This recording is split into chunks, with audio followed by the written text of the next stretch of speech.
తెలుగు ప్రజలందరికీ ఒక ముఖ్యమైన సందేశం. భారత ఎన్నికల సంఘం ఎలక్షన్ కమిషన్ ఆఫ్ ఇండియా దేశవ్యాప్తంగా సర్ అంటే స్పెషల్ ఇంటెన్సివ్ రివిజన్ అనే కార్యక్రమాన్ని ప్రారంభించింది. దీని లక్ష్యం ఓటర్ల జాబితాను శుభ్రం చేయడం. అంటే డూప్లికేట్ పేర్లు, తప్పు వివరాలు మరియు చనిపోయిన వారి పేర్లు తొలగించడం. కానీ ఈ ప్రక్రియలో మీ పేరు కూడా పొరపాటుగా తొలగించబడవచ్చు. అందుకే ప్రతి ఓటరు తమ పేరు ఇంకా ఓటర్ల జాబితాలో ఉందా లేదా అని వెంటనే చెక్ చేసుకోవాలి. లేకపోతే వచ్చే ఎన్నికల్లో మీరు ఓటు వేయలేరు. ఇప్పుడు మీ పేరు ఎలా చెక్ చేయాలో చూద్దాం. మొదట గూగుల్లో ఓటర్స్ ఈసీఐ గోవిన్ అని టైప్ చేసి అధికారిక వెబ్సైట్ ఓపెన్ చేయండి.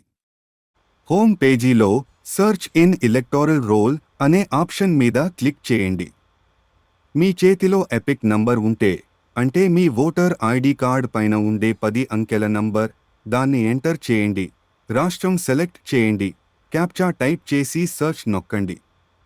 ఎపిక్ నంబర్ లేకపోతే మీ పేరు, తండ్రి పేరు, పుట్టిన తేదీ, జిల్లా వివరాలు ఇచ్చి కూడా సెర్చ్ చేయవచ్చు. కొన్ని సెకన్లలోనే మీ పేరు ఉందా లేదా అని తెలిసిపోతుంది. మీ పేరు జాబితాలో లేకపోతే భయపడకండి. అదే వెబ్సైట్లో ఫార్మ్ 6 ద్వారా కొత్త ఓటరుగా నమోదు చేసుకోవచ్చు.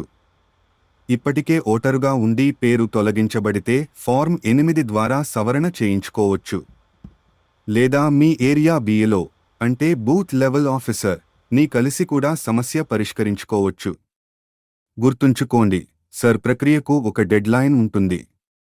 ఆలస్యం చేస్తే మీ ఓటు హక్కు కోల్పోవచ్చు. కాబట్టి ఈ రోజే ఓటర్స్ ఈసీఐ గోవిన్ ఓపెన్ చేసి మీ పేరు చెక్ చేసుకోండి. ఈ వీడియో మీకు ఉపయోగపడితే లైక్ చేయండి, షేర్ చేయండి, సబ్స్క్రైబ్ చేయండి. ధన్యవాదాలు.